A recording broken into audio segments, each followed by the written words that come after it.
Back in Oregon, and that means two things. Dutch Bros? Dutch Bros. Back into Dutch Bros. And the second thing is, you can't pump your own gas. But I learned something. You can pump your own fuel. Diesel can be pumped by the owner, which is pretty neat. So Trish is inside getting some DEF, which I hope not to use. I really want to pass a DEF in the next 300 miles so I can just fill it up on the machine. I like to keep 2.5 gallons of DEF in the back of the truck just for, you know, emergencies, not just for regular fill up. Aren't they? Yeah, he says motorcycles can do their own too. Wow, makes you feel kind of special. What do you have there, Trish? I have the mystery of history. Where did you get that at the Chevron? Were they selling that? If you buy so many gallons of DEF, you get a free Audible? Mark, you wish this was free, okay? This was not free. This was part of their kids' curriculum. Oh boy. So, but this is one of the cool parts about homeschooling is that we have our history book on CD, so that when we're driving, we're getting our history done. Oh yay! But Trish, you gotta pronounce it correctly. What? The mystery of history. That's probably what this person's gonna sound like. Oh. Uh-oh, low pressure. Oh. Right in the middle of a good history mystery joke. So I got one tire. I've got one tire. This is our tire minder, by the way. We don't talk a lot about this, but I really like it. They have a little thing where it goes up on the dash so you can look at it, but I like it floating around the cab of the truck. Here. The next rest stop, we're gonna pull over and I'm gonna add air to that tire. And the beautiful thing about onboard Viair pump is that I can just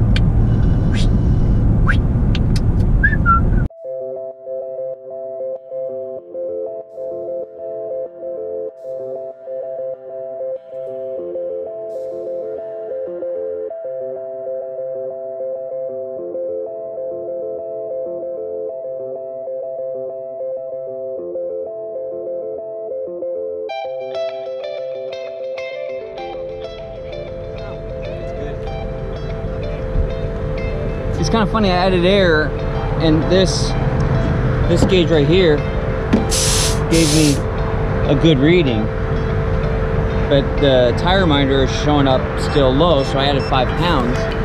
But my digital gauge, I replaced the battery recently, but I didn't put it back in the truck. I can't stand it when I do stuff like that. I wish I would have put it back in the truck, so I have to find it. So I wish I had an accurate read, but anyway, I added 5 pounds and we're good now.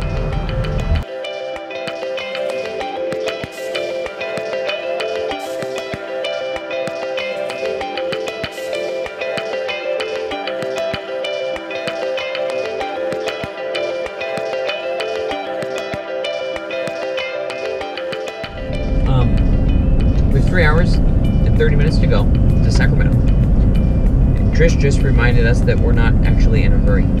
It's only Monday. So I think we're gonna pull right over here to the friendly RV park near Mount Shasta and just hook up and get some work done. And then we'll leave tomorrow, the remainder of the drive. And get the rest of this. I mean, we can work tomorrow and we can work tonight, work tomorrow morning, the same way we could just work tomorrow in the RV park, right? Yeah. It doesn't really matter. And I can help Carson get through the rest of his school. Plus, I think we learned on that drive from Alaska that driving until dark and is problematic. Wait a minute, which direction am I going? It's camping left. Right here. Is that what it says? Yes. Oh, Mom. It's kind of nice to pull into an RV park when it's still light and you get directions, and if it's a back end, there's time to disconnect.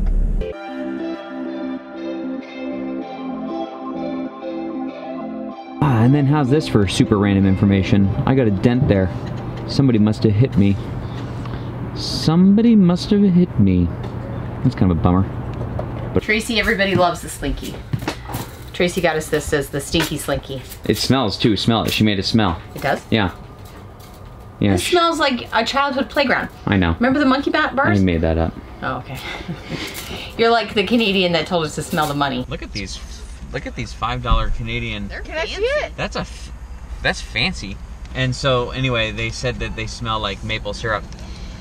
I think they just like watching Americans smell their money in the parking lot. That's what I think. I think that. They do. They smell like maple syrup. First we fell for the 98 cents a gallon, and now we're smelling $5 bills. Yeah, well, I'm still trying to get back at everyone for that. We stopped for fuel, and Trish brought this out to me. I didn't even know that TPMS does this, but it says I have a slow leak in the rear left-hand tire. It's got sufficient PSI, so I'm not worried about it. So it must have been tracking that the tire's going down. This is the same tire that I filled last week because it was low 5 to 7 pounds.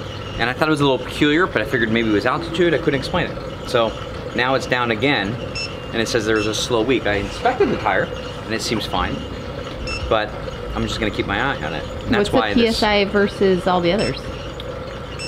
It's only down 5 from the others, but it's still 7 above where I need to be, because I have a threshold in terms of what's the least amount of PSI that I'm willing to have versus the max. And by the way, I do everything based upon the load inflation table. So you look up your tire manufacturer and you get the chart of load inflation, and then you look at the amount of weight that's on that tire, and then you look and you say, okay, this is my proper PSI. And a lot of people get that wrong. They just go max air because they want to have the maximum load. But the problem with max air is if you don't have the load to push the tire down, you get a footprint that puts all the weight in the middle of the tire. If you've got more weight on the tire than the tire can handle, then it sags on the outside like this when your PSI is too low. So you can get a blowout because you generate heat on the sides of the tires like this. But when you're up like this, you don't have the proper footprint because you don't have enough weight, and then you end up getting heat in the middle, plus the trailer becomes a little unstable. So for me, I know what that proper tire PSI is, and I know what the minimum is, and it really starts beeping when it gets below the minimum. So I hope that helps. I didn't use specific numbers because I think people misinterpret specific numbers. They start jumping to all sorts of conclusions, like I'm recommending this tire PSI. You can't relate one tire to another. You can't relate one tire to another, so I'm not going to share with you my exact PSI because that could be misinterpreted as a recommendation, of which it's not. So, anyhow, so we're gonna keep an eye on it. You know what today is, though? What's today? Your birthday! I forgot. All right, I'm gonna eat this slop. Over on the side of the road, get some water, freshen up. It's 99 degrees. Woo! Can I start complaining about how hot it is? Can I go from complaining about how cold it is to how hot it is that quickly? Are we ready for this? No. No. Okay, I'm not gonna complain about it. These hills are exactly like Alaska, except there's no trees. We went from green to like yellowy brown. It's really pretty. Pretty much identical, but 100% opposite. It is so hot here. We've got both air conditionings running, and I was gonna wear shorts because it's so hot, but my belt was already in my jeans. And that's how men make clothing decisions. I mean, if the belt is already in the jeans, then you're like kind of halfway done before you start. So that was clearly the right decision to make. So anyway, that was a quick setup. I didn't do the sewer, but I'll do that tomorrow. We're gonna go out to dinner. I don't think we're gonna bring the camera, but I'm sure, you know, I don't think we're gonna bring the camera, but maybe we'll bring the iPhone and just do a couple little clips. And tonight, and then tomorrow morning, Rio Seco making wine. So far, it's been a fun little California visit. John, pass through. Breezeway. Are we ready? Ready. Here you go, you can take this. Really? Yeah. Thanks, bye. Bye. What are you doing? Do you feel the same way I do? The last time we were here, we were like, this town is awesome. Yeah. Paso Robles, the town of Paso Robles, Paso Robles is awesome. It's walkable and fun. And we haven't really done Napa, but it feels like a more homey vibe than Napa. Yeah. All right, let's go have dinner. We are celebrating Mark's fabulous birthday. 41 here in Paso Robles. Yes, and where? Thomas Organics. Thomas Hill Organics. Caleb wants to say something. You're wondering, who's Mark? Where did this start? Okay. I'm gonna take you back 41 years ago. Too much editing? Do we have that? Yeah, too much editing. Can you take us back like 41 minutes? Even 41 hours, I have footage for that, but I don't have 41 years of footage. Let's go back half a second. Half a second. I'm just sitting here having a little conversation with Caleb, and this is crazy. I just found out that my birthday is the same day as the day I was born. Caleb would like to make a toast. 41 years old. All right. Please raise your glasses. Please. Me too. Please raise the glass. Okay. Yes. I know. I'm getting a little misty myself. About 6 years ago, my father taught me how to swim. Just 6 years ago. Okay. And thankfully Mom was there, so I didn't drown. But, you know, Dad got me there. Dad just threw me in the pool. That's how it's done. And Mom saved me. But anyway, Dad, you know, he just really throws you out there. And he's Makes just it happen. a really good father. I think it's pretty fun to be back here. Yes. Well, there's so much going on. Not only is like the beauty of the winery, but there's like, we're doing a science project today. Yeah, I know we are. We're talking about chemical balances of grapes and adding different things and how they marry together over time. Wait, really? They'll be making today a Zen port, and B was explaining to us how the grapes need to stop the fermenting process a little bit earlier, and then they add brandy, and then the brandy changes the structure of the grape, and so it doesn't kind of come together for 3 years. So, and then she also said that there's some cab that still needs to be picked. So maybe we'll pick some cab and show you what that looks like before we get into the science experiment. But I think it's fun in all of our, yes, Caleb? I feel like this should be science, right? Science. Oh, he's looking for school credit. Yeah. Okay, science. We have to add these things together. A little bit of this, math equations, math. Okay. And then we have to go harvest, so that's kind of PE. And PE, okay. And did you notice how there's numbers on there? Reading, boom. Wow. And biology. Stretch. Wow. Stretch. What a full complete day. Peace, I'm out. Were you a tanning beds? Yeah.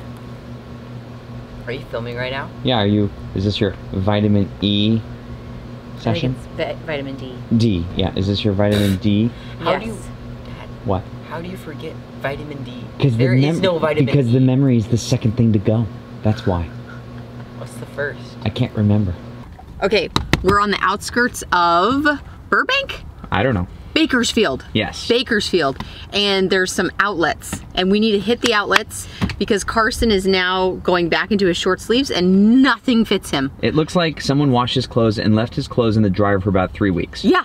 Yeah. So there's like this much room in his pants. His shirts look like he's a muscle man. His like where your shoulder's supposed to fall, it goes like up here. So anyway, we need to find something and I figured this might have some good value. So let's check it out. Excuse me? Yes? Are you outgrowing your clothes? I don't want to look like this and go out into the social world. You look great. You're so cute. I mentioned this in an outlet shopping center in Seattle, or just outside of Seattle. But I want to bring it up again, just in case you might be new here. And that is, when I park in these shopping centers way out here, I always go right up to the curb. And I'm not quite far enough right here. Someone could park here. The ideal thing to do would be to just cross that about 6 inches to maybe a foot where I can still turn right and go out over this thing to prevent someone from parking here.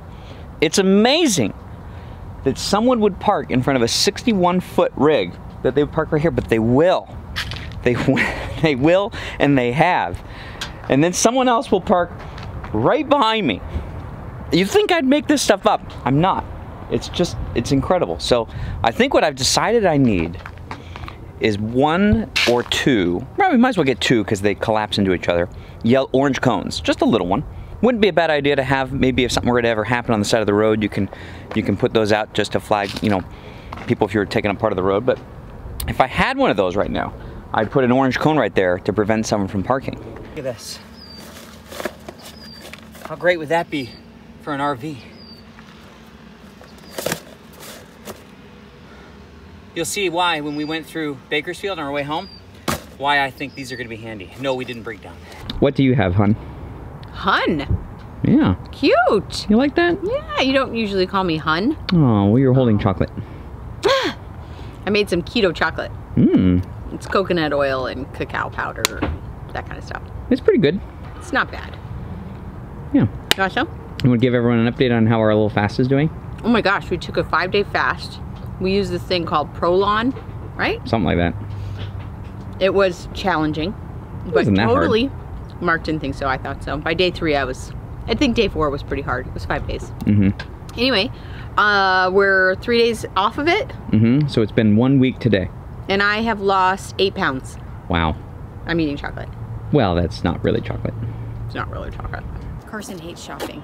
Yeah, I noticed. So I try to do it really fast. But then when I go fast, he's like, you're stressing me out. And I'm like, I'm trying to do you a favor. I know. Caleb's the same way. I'm like, here, try to show him. He's like, no. I'm like, what is your deal? We listened for weeks. I need shoes. These don't go. Da, da, da, And then you My try to pants go are get too them tight. stuff, and they just complain. I tell you. If Victoria was here, we could be there all day. That's Not because I want to be, No. but because it's like we need to go to every Well, store. she's the other end of the spectrum. Can we not have some moderate opinions, please? Yeah, right.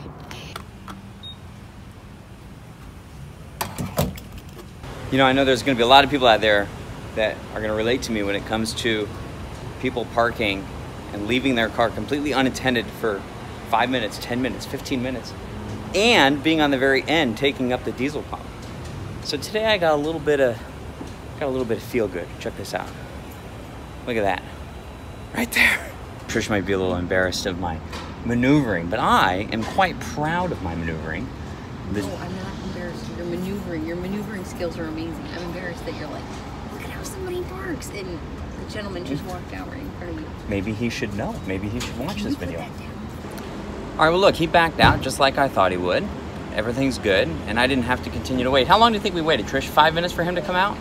On the only pump that we could get to? Trish is done with this conversation. Oh, What? puppies showing up. Now stop talking about puppies. We don't need any more comments about puppies. All right, we are all set up and not at all level, but you know what? For a night or two, it's perfectly fine. We got level enough in this cul-de-sac. And we're only about an inch 2.5 off on one side, which we'll hardly notice. The big thing is that we're not level at all front and back. But you know what? We elected to park it here where at least we were uphill, so our head goes uphill.